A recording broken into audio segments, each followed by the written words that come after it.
Hello, friendos.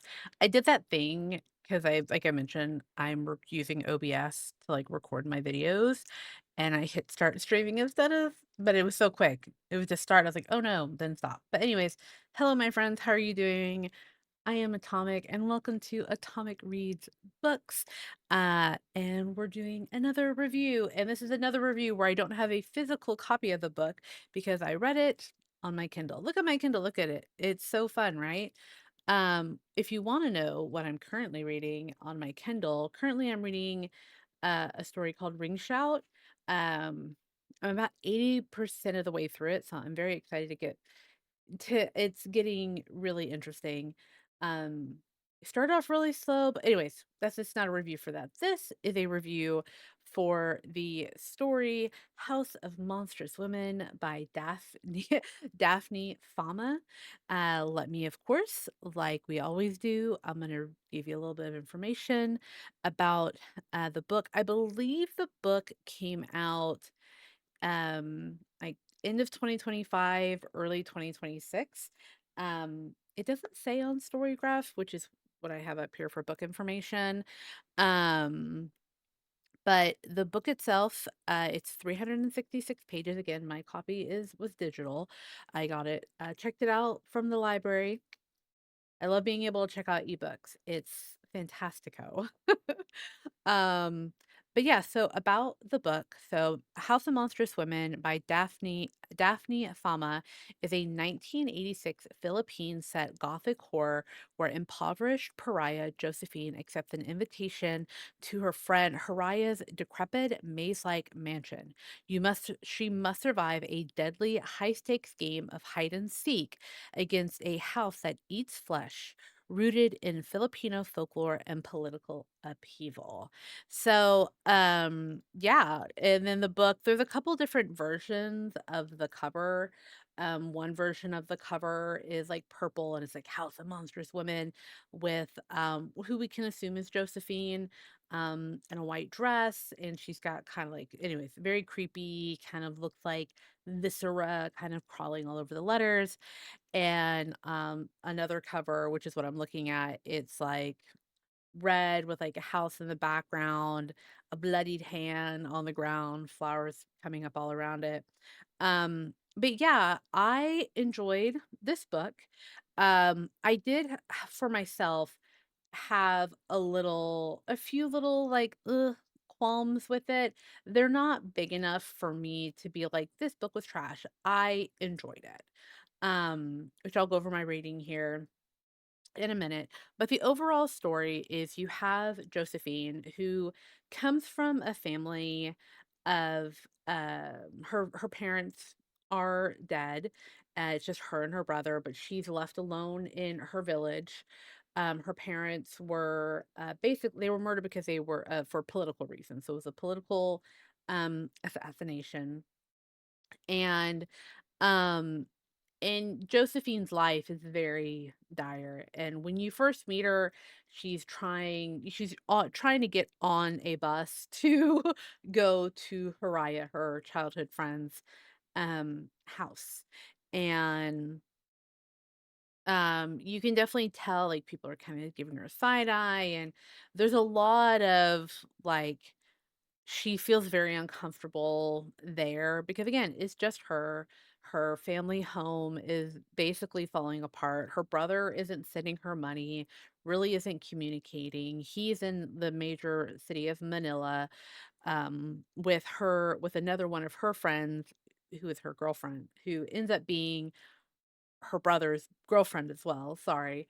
Um, and, so there you definitely feel the desperation, you know? She's also wearing, like, one of her mother's best dresses, she's got makeup on, she's trying to to I don't know, I don't wanna say make herself feel better, I think it's kinda like one of those things, like, if you, like, like, if you're sick or if you're just not feeling good and you dress up, like, the physical ability of looking good can sometimes help, like, "Alright, maybe if I look good, maybe I'll feel a little bit better about what XYZ," and that's what it kinda felt like, and definitely There was a bit which is fine. Like, I'm, like, looking back on the book and versus my review, um, it is a Gothic horror, in a sense. I mean, it is what it is. It's a Gothic horror set in the Philippines in the 80s.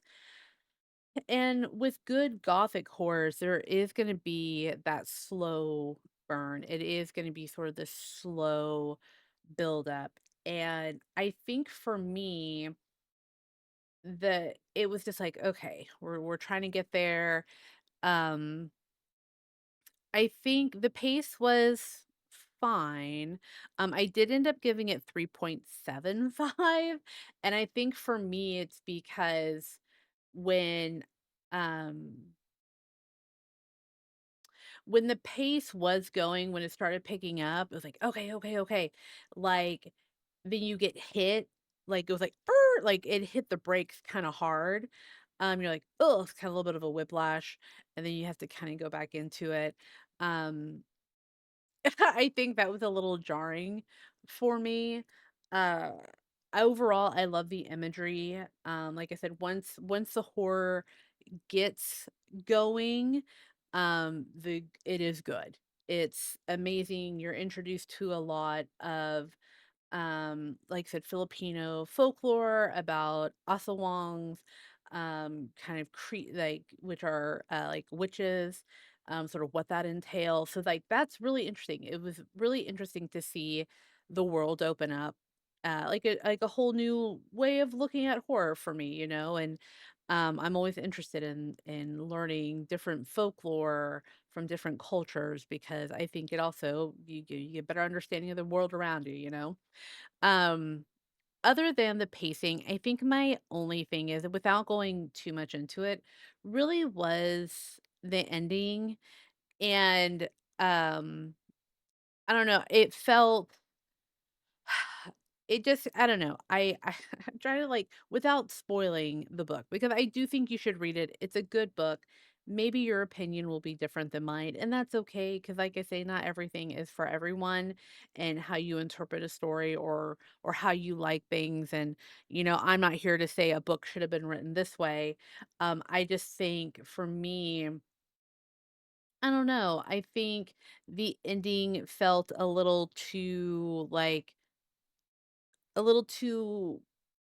put on a bow, but at the same time, which I don't know, like with the story itself, the ending fit, but I don't know if it was the ending. I was just like, you know, eh. I think I just wanted more people to die. There were some people where I'm like, "Oh, like, this person's gonna, like it's gonna be a final girl," and, it wasn't, which is fine. But that's kinda I guess it's just sort of, like, going into expectations of books. So, but yeah, overall, Monstrous House of Monstrous Women by Daphne Fama, totally recommend. Here with my 3.75 review over on Storygraph. It says a little bit of a slow start, but holy hell when it picks up and go. But holy hell when it picks up and goes by fast. It was a really great twist on a gothic horror set in a more modern day setting in the heat of the Filipino jungles in the midst of political strife. There were two really horrible, scary moments for me that were delicious, which, yes, very much. There were two moments where I was like, what the fuck? They were like, uh, literally, I read the book on my booktube, not my booktube, on my Twitch book club, stream, and I was like, I was like, "Oh my god." I had to kinda put it down for a second. Yeah, but the rest of the book was fairly well paced, yeah.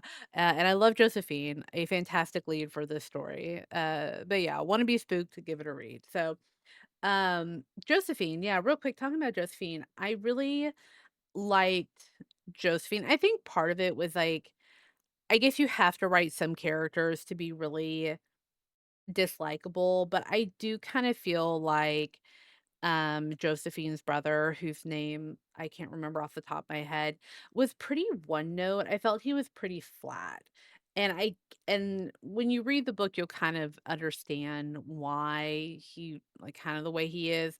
But, I don't know, I just felt like there should be more of an internal struggle with that character, but anyways, but Josephine is fantastic. She's, complex. She is just searching for herself in the midst of everything that's going on in the world, you know, on a large scale and in her circle, but yeah, great spooky book.